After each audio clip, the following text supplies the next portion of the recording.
যেরকম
কি চান?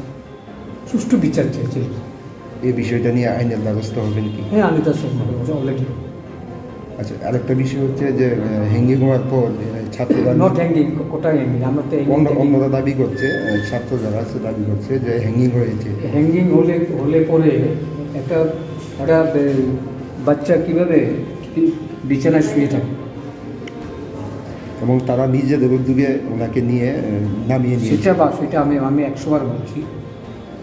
ছেলেরা আমার বাচ্চারা নিয়ে এসছে, আমি এটা বিছানা, সে যদি হ্যাং হয় শুয়ে থাকি, আর হ্যাং হলে ডিউটি হচ্ছে পুলিশ, হ্যাং নামানোর দায়িত্ব পুলিশ, হ্যাং নামানোর দায়িত্ব আমি, আপনার না।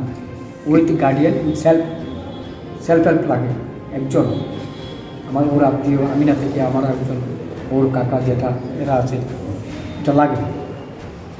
কিন্তু সেটাও নেই। কিন্তু আমার ছেলে যে আজকে পর্যন্ত পোস্টম্যাডাম চলছে, এখন তো সুপার, হোস্টেল সুপার, হ্যাঁ, আজ পর্যন্ত আমাদের সঙ্গে কোনো কিছুই নেই।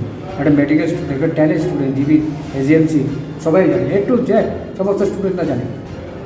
একটা ছেলের তার এই যে মা বাবা আছে, তার একটা কাশি, একটা ছেলে সন্তান হারালে তার কী অবস্থা হয়, মা বাবা ছাড়া কেউ জানে না। আচ্ছা, আপনি আরেকটা বললেন যে আপনার এবং এসে মানে যখন গঞ্জিটা পার হই তখন এটা কী বলে, আমার ছোটো ভাই বললো, দাদা ও নেই। তো আমি এখনও বিশ্বাস করছি, আমার ছোটো আমরা আমার করি, এখন আমি সেটা বিশ্বাস করতে পারছি। আচ্ছা, আমরা জানি যে ও ভালো একটা স্টুডেন্ট ছিল এবং বিলোনিয়া ইংলিশ মিডিয়াম থেকে সে টপারও হয়েছিল, এখানে সবার মুখে মুখে ওর নাম ছিল, কিন্তু হঠাৎ করে ওর এই অস্বাভাবিক মৃত্যুটা আপনি কী মনে হচ্ছে? আপনার সঙ্গে লাস্ট কবে ওর কথা হয়েছিল?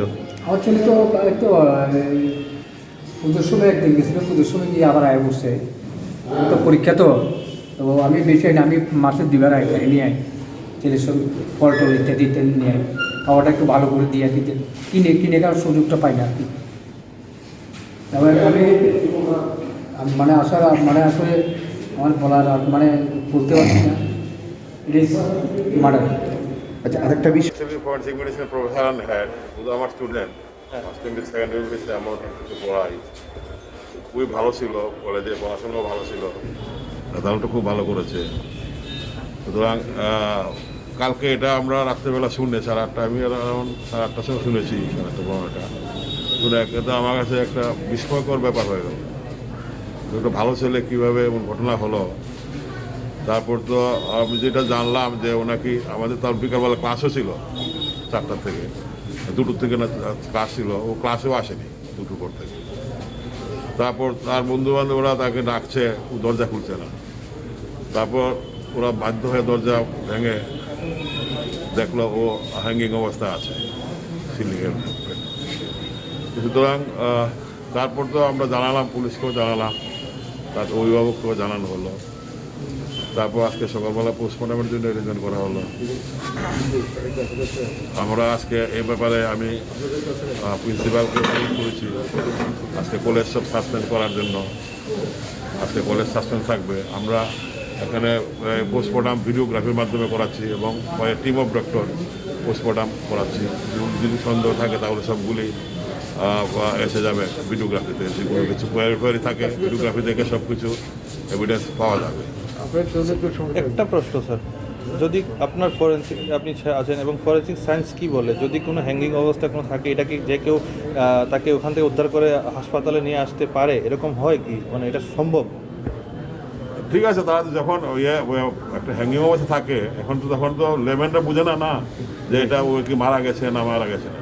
এখন ডাক্তারই তো বলতে পারবে, তার জন্য তাকে রিভাইভ করার জন্য হসপিটালে নিয়ে আসে তাকে চেষ্টা করা হয় রিভাইভ করার সবাই তো জন্য। স্যার মেডিকেল স্টুডেন্ট, এই বিষয়টা তো একটু জানার মানে না, সব মেডিকেল স্টুডেন্ট আমি জানবো না, না, কারণ তার এটা তো প্রাথমিক যে সিমটম তাতে বোঝা গেছে যে তার যে জিহ্বায় মানে এটা ছিল না, পায়খানাতে ছিল না, এই যে প্রাথমিক সিমটমে যেটা আত্মহত্যা বলে মনে হইতেছে না, মানে অনেকের ধারণা পোষণ হইতেছে। এই বিষয়ে আপনার কি মত? এই বিষয়ে আমরা পোস্টমর্টম করার পরে আমরা সব কিছু তথ্য সামনে আসবে, তাহলে সব কিছু উত্তর আপনারা পেয়ে যাবেন। এখন অব্দি কি হোস্টেলে পুলিশে গিয়েছে বা তদন্ত করেছে? পুলিশ গিয়েছে হোস্টেলে এবং এখানেও আসে। এখানে তো পুলিশ রেগুলেশন ছাড়া তো পোস্টমর্টম হয় না, পুলিশ এসছে, পুলিশে রেগুলেশন দিয়েছে, আমরা এখন পোস্টমর্টম। গতকালকে গভীর রাত অব্দি পুলিশকে হোস্টেলে প্রবেশ করতে দেওয়া হয়নি। কিছু ছাত্র বা ছাত্রী কিছু বলতে পারবো না, আমি রাত্রে ছিলাম না। আমি নট এওয়ার অফ। ঠিক আছে, কোনো রকমভাবে ওই হোস্টেলে গেছেন বা সার্চ করেছেন এমন কোনো খবর আছে আপনার কাছে? আমি এক্ষুনি বলতে পারি, কিন্তু আমি যতটুকু খোঁজ দিয়েছি পুলিশ এখনো কোনো রকম তদন্ত শুরু করেনি। এখন ওনাদের কাছে প্রথম যে কাজটা পোস্টমর্টমে এটা করে নিশ্চিত ওঠে। হ্যাঁ, ওনারাও পুলিশ উদ্বোধন কর্তৃপক্ষে এখানকার এনসি থানা তার দৃষ্টিতে আমার সামনে টেলিফোন করেছে এই যুগে। উনি তো এখনও আসছেন, কত বিবেক টেলিফোন করেছে, কেন এরকম অবহেলা করছেন এটা তো বোঝা খুব কঠিন।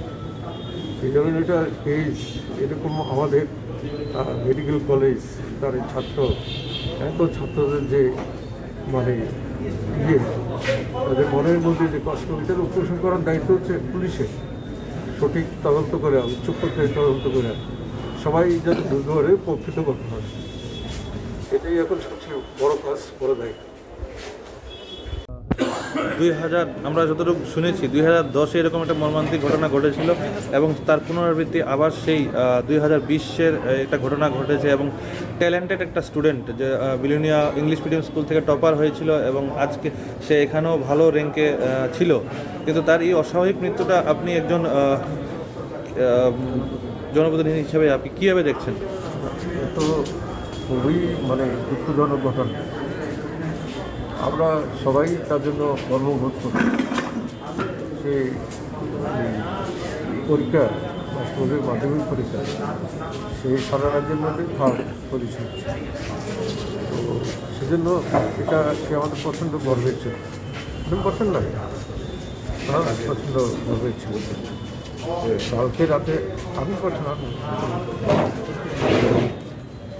প্রচণ্ড গর্বের ছিল। তো এরকম ঘটনা তো এটা কোনো অবস্থার মধ্যে আশা করা যায় না।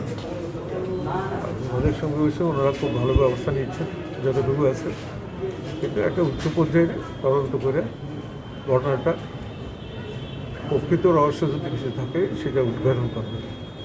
কারণ এরকম একটা ট্যালেন্টেড ছেলে হোস্টেলে থাকে, হোস্টেলের মধ্যে এরকম তার ডেড বডি পাওয়া যাবে, এটা তো অস্বাভাবিক ঘটনা, মানে চিন্তাই করা যায় সেই সমস্ত।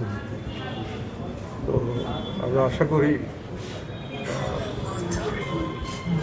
মানে কর্তৃপক্ষ, মানে বিশেষ করে পুলিশ এবং প্রশাসন, তারা সর্বোচ্চ পর্যায়ে